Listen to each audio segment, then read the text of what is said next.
Lately, there's been a lot of allegations being thrown around Twitch, the home of the pig roach, DSP. He's been protected on Twitch for a Silent. long I've time. been seeing a lot of women But coming out with their own stories Hassan, over the past few days, who's and that? it's given me the Well, courage to speak out listen. against my own abuser. Thank you for that. I hear you, I believe you, and I support you. As difficult as it's going to be, I want to keep this as short as I can, given the number of stories that have come out and how exhausted everyone must be. My abuser is a well-known Twitch staff member who happens to also handle partners' accounts, including those of women. His name is Hassan Bakari, and goes by Hassan on Twitch. Hassan and I used to date for the majority for 2015. When we got more serious, I was hesitant to us being public because I was afraid of being judged for dating a staff member on top of other things, so we weren't romantic in public. It was an extremely toxic relationship from both sides, and I'd like to talk about the power abuse that I've witnessed, some things I know in regards to Luminosity BSK, as well as how he violated me personally. A tiny bit of background info on how we met, etc. We met in a Destiny community Discord group. I joined a group call that he was in, noticed that I didn't recognize him, so I asked for his Twitch channel. I found the channel. Conversation literally lasted like 5 lines. A week or so later, he tweeted at me to let him know when I start my stream, so I did. That's when we started to talk more. In regards to power abuse, he would often rant about partners and often share confidential information about them, including DMs between him and partners, emails between him and partners, whispers, etc. He'd share these with me in private, but also in group Discord calls where my community, him and I would all hang out in. In private he'd share them mostly vocally, sometimes through screen share. I've seen things from partner dashboards, revenue dashboards, work emails, work group chats emails, especially in regards to bans, personal partner contracts, including the ones of some of the biggest streamers. He'd screen share his work because he enjoyed it when I watched him work, and also to impress me, and rarely through text. In group calls he'd mostly rant about partners, especially if they DM'd him complaining about something, but also share company secrets. We would often know what was coming next on Twitch before anyone else. We would also know certain details about certain situations that most others would know because he was able to share it. This would happen often, and I wouldn't be surprised if this behavior continued after we broke up.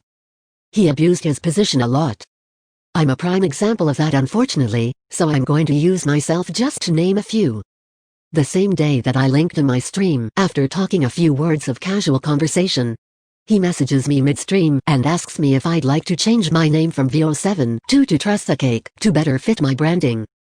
I asked for VO instead jokingly, which to my shock he agreed to, and changed it to VO. He later that night links me a form. The form was meant for partners as a Christmas gift to them. It included lots of special things such as a purple Twitch hoodie. I was shocked, especially since I wasn't even a partner. I mentioned that, to which he replied, "Don't worry, I have a feeling you'll be a partner soon." Again, I replied in shock, and he let me know that he'll have a team look into my account. The next thing I know, I get a text message, and it's from him. He used the form to get my number, and I even called him out on it, which he casually played off. The next day we were talking more, some through text, some through Discord. It was still lots of casual conversation that you have when you're just getting to know someone as a person. Later on he suggested to wine and dine me, to which I wasn't keen on. I told him it wasn't possible since he was all the way on the West Coast, and I was on the East Coast. He then suggested flying to Maryland, where I lived at the time, saying that it's only $100. I didn't reply since I didn't really know what to say. He continued by offering me a PAX East pass, where we could get that legit wine and dine. I responded by saying that I don't really just agree to things like that, especially since I've only known him for a day. He played it off by saying that he's just totally messing with me. He said I could still have the pass, and that this kid knows how to talk to people and knows how to get things done. This is when we started to talk more, when I started to trust him more and confide in him more, and when he started to slowly put pressure on me to date him day by day. I also remember that during this time he started to call me babe, which I let him know that I wasn't comfortable with.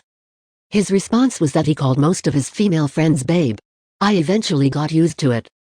A few weeks later the topic of partnership came up after telling him that I felt bad for opening up to him about my struggles with streaming. He mentioned that a mutual friend of ours reached out to him in regards of my partnership, which he shared with me. After a bit of back and forth, he offered me partnership, but also mentioned that if I take it, we wouldn't be able to talk the way we have been anymore. At this point I've been talking to him every day through text, voice and Discord, and I didn't want to lose his friendship. I declined, and was devastated that I had to make that decision. Partnership was my dream at the time and everything I've been working towards.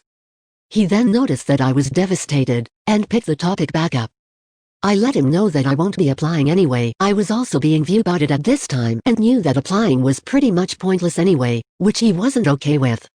He then sent me the form to officially become a partner, and called me to tell me to fill it out and reassuring me that it's okay and that I deserve it. So I did. I regret that now. Luminosity BSK, I noticed that Hassan denied any involvement with the discords that have been mentioned, and also mentioned that he's distanced himself with the members involved once he found out. This is extremely hard to believe for numerous reasons. I happened to be in a call with Hassan when we found out that Luminosity was soliciting women for nudes. This happened before people knew about the Discord Circle of Trust and or Shamorda gang, and possibly before it even existed. Lumi happened to be streaming when the information came out. Someone had shown him a screenshot of Lumi soliciting for nudes, which Hassan then also shared the screenshot with me. So Hassan went into his stream to let him know through chat that he wanted to talk. He ended up slapping him on the wrist for it, and that's about it. I also know that after our breakup, Hassan, Lumi and Trave were extremely close, and knowing Hassan's nature I highly doubt that they wouldn't discuss anything in regards to their secrets. The next thing I'm going to speak on, however, is what makes me doubt this the most. He shared my nudes with my best friends. I was in denial with this one and didn't believe my friends for the longest time because of how high I held him in my thoughts. However, after some proof I eventually believed it and I was furious. What makes me angrier than anything is the fact that he went out of his way to violate my trust. I remember having a conversation with him shortly before, on how terrified I was that my nudes could get out, that I've never really done this before and that I've heard horror stories. He reassured me many times that he wouldn't save or share them. I even sent them through Snapchat for extra security in case he screenshotted it, since Snapchat alerts you if you take a screenshot of a picture. He somehow managed to go out of his way to secretly take a screenshot, and the first thing he did was message my best friends, get in a call with them and excitedly announce that he finally saw my titties, then shared them. I felt humiliated, still do. I feel stupid for thinking that he wasn't capable of doing something so horrible. Last year I finally had the guts to confront him on him sharing my nudes after he reached out to me about owing him money from when he helped me out with college, which he insisted on and pressured me to accept his help on, and paying up out of good faith. I let him know that I knew about him sharing my nudes, however I didn't tell him how I knew. He immediately denied it and asked for proof. I responded by saying that I didn't need to show him proof, and that it's disgusting that he's even asking for it. I later find out that immediately after the confrontation, he called one of my best friends he shared my nudes with, asking him if what I was saying was true, which my friend confirmed. I was told that Hassan said that if it were true, that he would take responsibility and apologize, make it right. I'm still waiting. This is where we get to the heavy stuff. I never thought I'd ever write this out, and it's going to be hard as well as embarrassing. I'm going to try my best. TW, sexual assault. Hassan was the most problematic when we were together in person. He was already extremely persistent online, especially in regards to pursuing a relationship with me. However, I didn't realize that this would carry over in person as well to the degree it did. The feeling of pressure and being trapped was at its worst whenever I was with Hassan, and especially when I was alone with him. He would try everything in his power to get me alone with him, whether it was in a room or empty hall, and when he did, he would try to get physical. I would immediately shy away and tell him no, which he would never respect. Every 5-10 minutes I would have to tell him no, again, however he kept trying, as if it were a challenge. The first time I met him was a few weeks before PAX East 2015. He wanted to visit me to get to know me better, and so that I'd be less nervous meeting him at PAX. After some hesitation and some convincing, I eventually agreed to him visiting. I immediately noticed that he was a little too comfortable with me, especially when we were alone. I'd make sure to keep my distance as much as I could without it seeming weird, and I'd have to tell him to stop touching me any time we were alone, whether it was stroking my leg, arm, or just being uncomfortably close to me in general. The more he would pressure me and persist, the more I'd give in. Every time we were alone, he got a step further. By the last day of his visit, he managed to pressure me into kissing him when we were alone for the last time. A few weeks later at PAX East, the same thing would happen. I'd have to constantly tell him no, he'd constantly try again, I'd give in more each time. One night, I was just about to wind down for the night and go to bed and he massaged me to meet up. It was extremely late, I can't remember how late. I remember being drunk, and I remember agreeing because I didn't want the night to be over yet since I was having a great time. I told him we could go to the rooftop of the hotel and chill. Eventually we ended up alone in a hotel hallway. Again, he started to get more physical with me, and again, I told him no. He'd get sad, and eventually asked me to sit on his lap. I felt bad so I did. That's where he started to get touchy again, whispering into my ear and eventually putting his hands down my pants.